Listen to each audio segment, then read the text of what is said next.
Noi siamo partiti anni addietro individuando Villa Pavanini di Ariano nel Polesine, successivamente ci siamo poi trasferiti a San Basilio presso la chiesetta romanica, poi ancora abbiamo deciso di puntare sulla punta, proprio nel punto preciso in cui nasce il nostro delta del Po, e quest'anno abbiamo deciso di venire a Grillara chiedendo ospitalità alla famiglia Fecchio, che come sempre super ospitali, ci hanno accolto a braccia quasi aperte, nel senso che erano un po' preoccupati, non sapevano quale fosse il loro destino, però insomma abbiamo spiegato loro quello che era il progetto e quindi alla fine si sono resi super disponibili come sempre.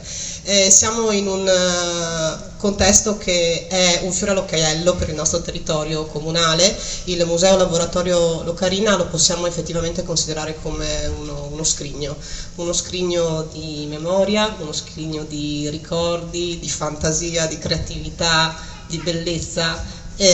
Qui è nato lo strumento Locarina, ma in primis ci si dilettava nella realizzazione di fischietti comunque sonori, quindi ecco che plasmando quella che è la nostra terra, il sole, l'acqua, che cosa è nata? Note musicali alla fine ne sono nate, quindi ecco il motivo per cui abbiamo scelto di confezionare questo momento in questa atmosfera, in questa location, affidandoci a chi?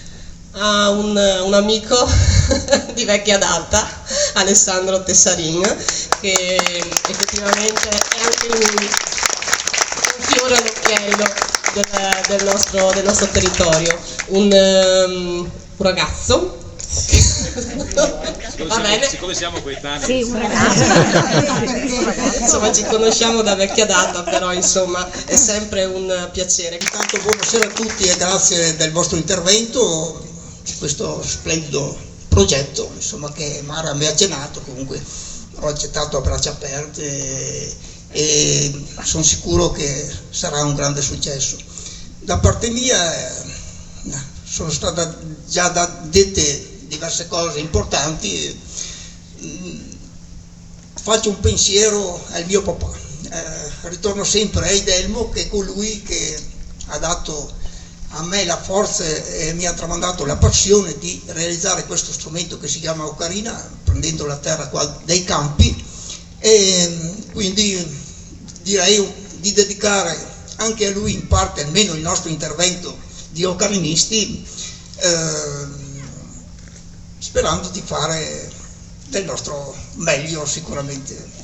Bene, grazie a tutti. La famiglia Fecchio Locarina, quello che rappresenta per il nostro territorio è sicuramente un aspetto identitario che viene fatto qui e si tramanda, oltre ad un'identità, si tramanda anche una storia, ma si tramanda una storia di famiglia. La vostra presenza, insomma, qui mi fa molto piacere perché, insomma, evidenzia, ecco, quello che queste iniziative devono continuare a proporre. Quindi grazie a tutti, grazie al Consorzio, grazie alla famiglia Fecchio per la disponibilità.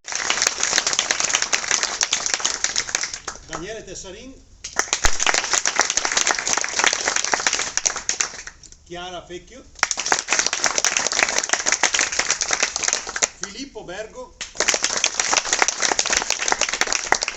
Serena Agostini,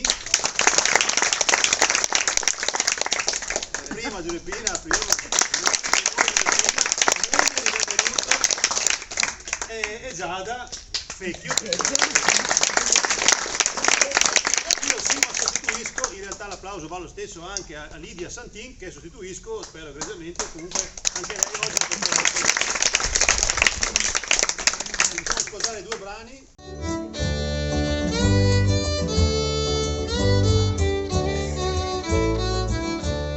Mi dice i vecchi che prima a parlare è meglio pensare che so al manco 2 volte e prima a promettere un fracco de sciaffe.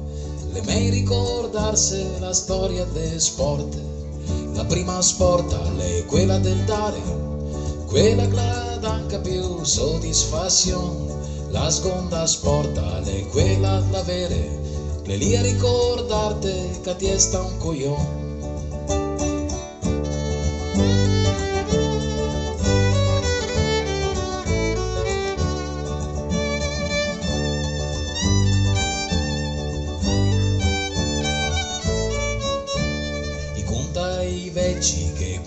rasufni, ogni sera a ballare la guerra una rufla, prima coi goranti, coi ciosotti e macisi, e qui cagna sotto e c'avevano in sacca, e le donne a bordo ring fa davanti a una vetrina, fa il zombie a mattina sulle banche a marca, le serneva curiose con l'occhio cabrina, e il più bel barufante da portar sacca. Santa Papetta prega per noi, Santa Sciaffa vola per noi, Santa Rufla porta Macao, Santo Graton benedizione.